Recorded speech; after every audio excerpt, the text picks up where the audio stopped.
सामान्य अध्ययन के प्रश्नों की अभ्यास श्रृंखला को आगे बढ़ाते हैं। क्वेश्चन नंबर 44 है, भारत में जनसंख्या घनत्व, आंसर होगा ऑप्शन ए, निरंतर बढ़ रहा है।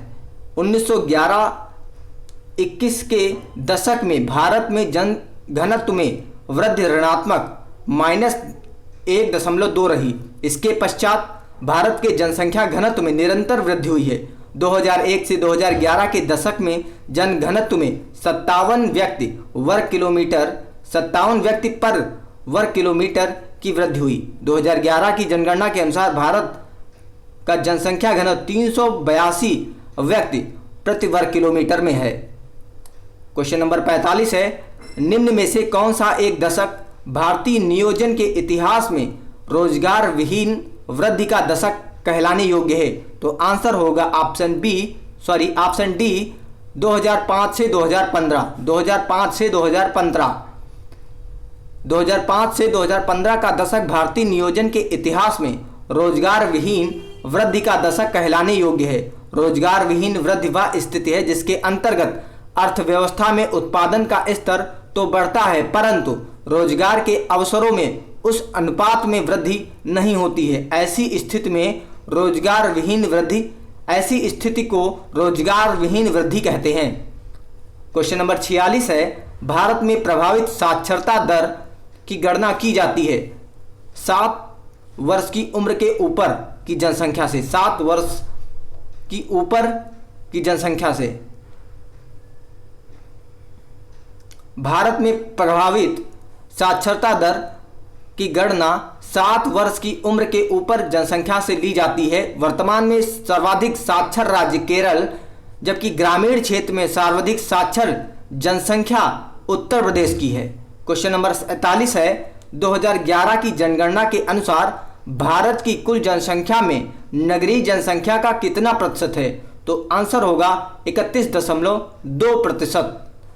जनगणना 2011 की अंतिम आंकड़ों के अनुसार कुल जनसंख्या में ग्रामीण जनसंख्या 68.8%, तो शहरी जनसंख्या 31.2%।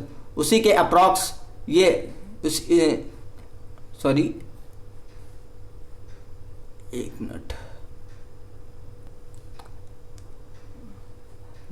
जनगणना 2011 की अंतिम आंकड़ों के अनुसार कुल जनसंख्या में ग्रामीण जनसंख्या 68.8% तथा शहरी जनसंख्या 31.2%।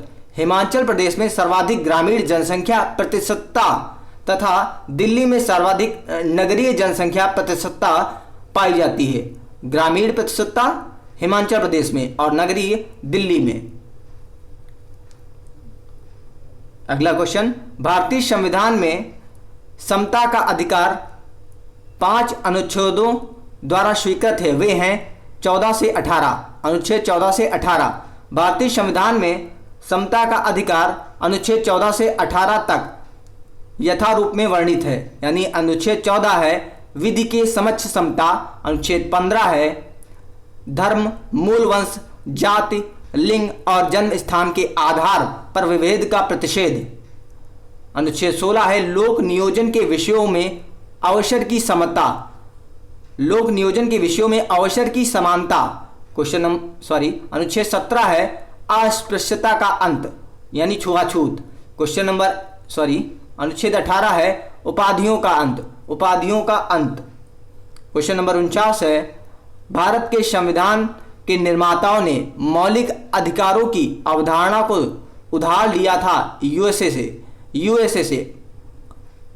यूएसए के संविधान से। भारतीय संविधान में सन्निहित मूल अधिकारों की अवधारणा सर्वोच्च न्यायालय की शक्तियां व संगठन तथा उपराष्ट्रपति का पद संयुक्त राज्य अमेरिका के संविधान से लिया गया। क्वेश्चन नंबर 50 है, निम्नलिखित में से कौन सा एक राज्य नीति निर्देशक सिद्धांत संविधान के बाद में जोड़ा गया? मुफ्त में कानूनी सलाह। 42वें संविधान संशोधन द्वारा जोड़े गए राज्य के नीति निर्देशक सिद्धांत निम्नलिखित हैं। अनुच्छेद 39(4) शोषण से बच्चों एवं वयस्कों की सुरक्षा। अनुच्छेद 39 का समान न्याय तथा निःशुल्क कानूनी सहायता। अनुच्छेद 43 का उद्योगों के प्रबंधन में श्रमिकों की भागीदारी। क्वेश्चन नंबर 51 है, किनके बीच संबंधों की पुनरीक्षा के लिए सरकारिया आयोग का गठन किया गया था? केंद्र एवं राज्य। केंद्र तथा राज्य संबंधों पर विचार करने के लिए 1983 में न्यायमूर्ति रणजीत सिंह सरकारिया की अध्यक्षता में 3 सदस्यीय समिति का गठन किया गया था। इस समिति के अन्य सदस्य शिवराम एवं SR सेन थे। इस समिति ने 1988 में अपनी रिपोर्ट केंद्र सरकार को सौंपी थी। क्वेश्चन नंबर 52 है, भारत के संविधान के किस भाग में संघ राज्य संबंधों का उल्लेख किया गया है? भाग 11 में अनुच्छेद 245 से 255। संघ तथा राज्यों के मध्य विधायी संबंधी प्रावधान संविधान के भाग 11 में अनुच्छेद 245 से 255 के मध्य दिया गया है। 53 दे रखा है, यदि भारत के राष्ट्रपति और उपराष्ट्रपति दोनों त्यागपत्र दे दें तो ऐसी स्थिति में राष्ट्रपति के रूप में कौन कार्यभार करेगा, यानी कौन कार्यभार संभालेगा? तो सर्वोच्च न्यायालय के मुख्य न्यायाधीश। यदि सर्वोच्च न्यायालय के मुख्य न्यायाधीश भी उस समय मौजूद ना हो तो सर्वोच्च न्यायालय के वरिष्ठ न्यायाधीश आएंगे राष्ट्रपति के पद के लिए। संविधान के अनुच्छेद 65 के अनुसार यदि मृत्यु, त्यागपत्र अथवा हटाए जाने की स्थिति में राष्ट्रपति का पद रिक्त हो तो पद कार्यभार उपराष्ट्रपति संभालेगा। यदि किन्हीं कारणों से उपराष्ट्रपति भी उपलब्ध नहीं है तो उच्चतम न्यायालय का मुख्य न्यायाधीश या उसके ना रहने पर भी उसी न्यायालय का वरिष्ठतम न्यायाधीश राष्ट्रपति के कृत्यों को संपादित करेगा। राष्ट्रपति उत्तराधिकार अधिनियम 1969। राष्ट्रपति उत्तराधिकार अधिनियम 1969। क्वेश्चन नंबर 54 दे रखा है, भारत में न्यायिक सक्रियता संबंधित है जनहित याचिका से। भारत में न्यायिक सक्रियता संबंधित है जनहित याचिका से।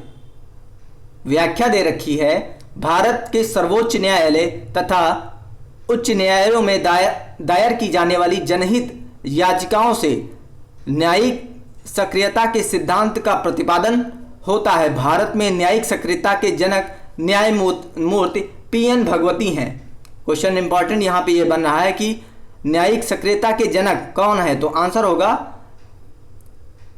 PN भगवती। क्वेश्चन नंबर 55 है, सर्वोच्च न्यायालय के नवीनतम फैसले के अनुसार सशस्त्र बल न्यायाधिकरण AFT के बारे में निम्नलिखित में से कौन सही है? आंसर होगा ऑप्शन ए, उच्च न्यायालय AFT के फैसले के विरुद्ध रिट याचिकाओं पर विचार नहीं कर सकती है। व्याख्या है, सर्वोच्च न्यायालय के नवीनतम फैसले के अनुसार सशस्त्र बल न्यायाधिकरण AFT के फैसले के विरुद्ध रिट याचिकाओं पर उच्च न्यायालय सुनवाई नहीं कर सकता है। क्वेश्चन नंबर 56 दे रखा है, 2015-16 में संघ सरकार के बजट में बीमा कंपनियों की अंश पूंजी के विदेशी प्रत्यक्ष निवेश की सीमा को बढ़ाकर कर दी गई है।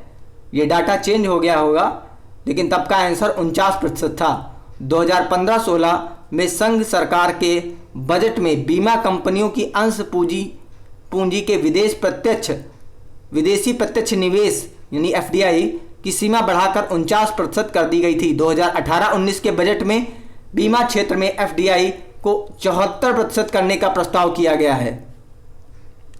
क्वेश्चन नंबर 57 दे रखा है, भारत में दीर्घकालीन राजकोषीय नीति की घोषणा किस वित्त मंत्री द्वारा की गई थी? VP सिंह द्वारा दीर्घकालीन राजकोषीय नीति की घोषणा VP सिंह द्वारा की गई थी। भारत में दीर्घकालीन राजकोषीय नीति की घोषणा VP सिंह द्वारा 1985-86 के बजट में की गई। सार्वजनिक व्यय, करारोपण, सार्वजनिक ऋण तथा हीनाट प्रबंधन से संबंधित नीति को ही राजकोषीय नीति कहते हैं। सामाजिक तथा मेरिट वस्तुओं तथा सेवाओं की पूर्ति या सार्वजनिक व्यय राजस्व का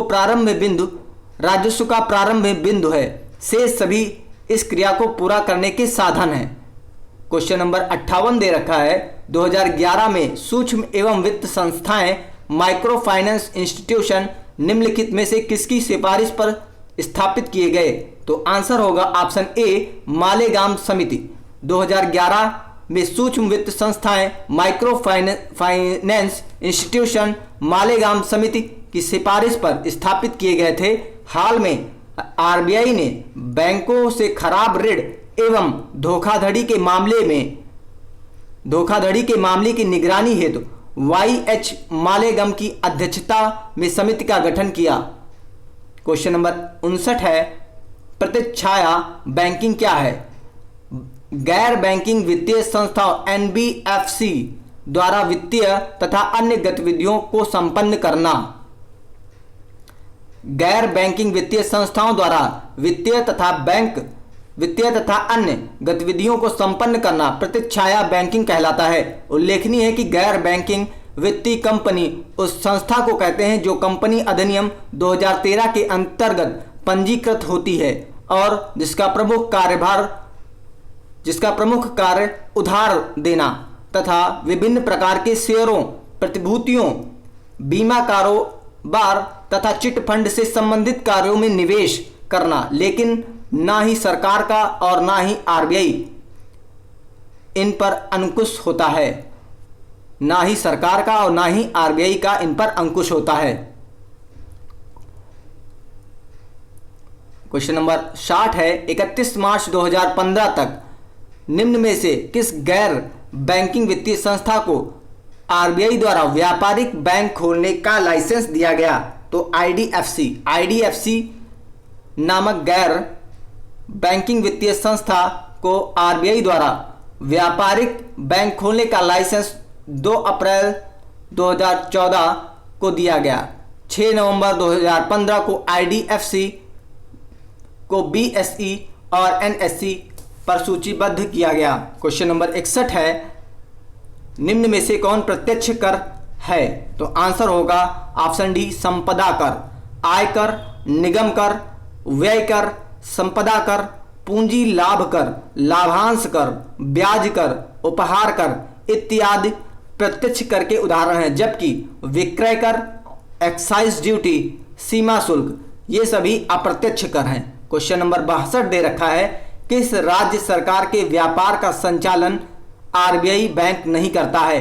तो आंसर होगा ऑप्शन बी जम्मू कश्मीर। लेकिन अब डाटा चेंज हो गया है क्योंकि ये दोनों केंद्र शासित प्रदेश बना दिए गए हैं, लद्दाख और जम्मू कश्मीर, इसलिए यह स्वतः ही आरबीआई के यानी सेंट्रल गवर्नमेंट के अंडर में आ गए हैं। व्याख्या में दिया गया है, आरबीआई राज्य के साथ साथ सिक्किम राज्य के व्यापार का संचालन आरबीआई नहीं करता है। देखिए यहाँ पे एक पॉइंट मिल रहा है, जम्मू कश्मीर राज्य के साथ साथ सिक्किम राज्य के व्यापार का संचालन आरबीआई नहीं करता है। जम्मू कश्मीर सरकार का अपना संविधान है। ये उस टाइम की बात थी जब एक क्वेश्चन 2014 में पूछा गया था। उसके अपने अलग बैंकिंग व्यापार के नियम विधियां जिनके आधार पर जम्मू कश्मीर सरकार राज्य के व्यापार का संचालन करती है। 5 अगस्त 2019 को जम्मू कश्मीर को भारत का केंद्र शासित प्रदेश बना दिया गया, अतः भारत सरकार की नीतियां अब स्वतः वहां लागू हो जाएंगी। क्वेश्चन नंबर 63 है, पेटेंट ऑफ ग्रेच्युटी एक्ट 1972 के अनुसार ग्रेच्युटी भुगतान की अधिकतम सीमा क्या है? ये प्रश्नकाल के दौरान में था 10 लाख, अब बढ़ा दिया गया होगा। प्रश्न के समय पेमेंट ऑफ ग्रेच्युटी एक्ट 1972 के अनुसार ग्रेच्युटी भुगतान की अधिकतम सीमा 3.5 लाख रुपए से बढ़कर 10 लाख रुपए कर दी गई थी। उल्लेखनीय है कि अब यह सीमा 20 लाख हो गई है। क्वेश्चन नंबर 64 दे रखा है, पैन के प्रारंभ में 5 अंग्रेजी के अक्षर होते हैं, जैसे AFZPK 7190K। इसमें P दर्शाता है, ये P आपका जो दे रखा है ये क्या है? P यानी पर्सन मीन्स व्यक्तिगत, आंसर होगा व्यक्तिगत। स्थायी खाता संख्या या पैन भारत में 10 अंकीय वर्णात्मक संख्या है जो आयकर विभाग द्वारा लैमिनेटेड कार्ड के रूप में जारी किया जाता है। पैन के प्रारंभ में दिए गए 5 अंग्रेजी अक्षरों में से P अक्षर व्यक्तिगत को दर्शाता है, चौथा अक्षर कार्ड धारक को तथा 5वां अक्षर कार्ड धारक के सरनेम को दर्शाता है। चौथा अक्षर कार्ड धारक को तथा 5वां अक्षर कार्ड धारक के सरनेम को दर्शाता है। क्वेश्चन नंबर 65 है, हवाई जहाज के टायरों को चौड़ा करने में निम्न में से कौन सी गैस प्रयुक्त होती है? तो आंसर होगा नाइट्रोजन।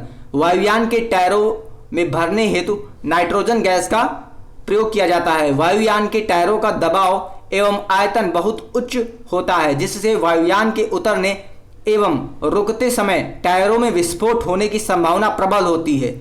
नाइट्रोजन गैस का दबाव कम होने के कारण टायरों में विस्फोट होने की संभावना नगण्य हो जाती है। क्वेश्चन नंबर 66 दे रखा है, सोते समय तीव्र प्रकाश अवांछनीय होता है। बिल्कुल सही है। क्यों? तीव्र प्रकाश में शरीर में मेलाटोनिन का उत्पादन अधिक होता है। तीव्र प्रकाश में शरीर में मेलाटोनिन का उत्पादन अधिक होता है। देखिए आंसर दे रखा है, ए सत्य है किंतु आर असत्य है। व्याख्या में है, तीव्र प्रकाश में शरीर में मेलाटोनिन का उत्पादन कम होने लगता है, जिससे निद्रा में व्यवधान आता है। तीव्र प्रकाश में मेलाटोनिन का उत्पादन कम होता है, जिससे निद्रा में व्यवधान आता है, इसलिए सोते समय तीव्र प्रकाश अवांछनीय होता है। शरीर में पीनियल ग्रंथि के द्वारा मेलाटोनिन नामक हार्मोन का निर्माण किया जाता है। पीनियल ग्रंथि एक मटर के आकार की ग्रंथि है और मस्तिष्क के मध्य से ठीक ऊपर स्थित होती है। दिन के दौरान पीनियल निष्क्रिय रहता है और जब सूरज ढल जाता है और अंधेरा होता है तो इसे SCN द्वारा पीनियल को सक्रिय कर दिया जाता है और मेलाटोनिन का उत्पादन होने लगता है और यह रक्त में फैल जाती है, जिसके कारण नींद आने लगती है। क्वेश्चन नंबर 67 है, लाल स्याही बनाई जाती है इओसिन से।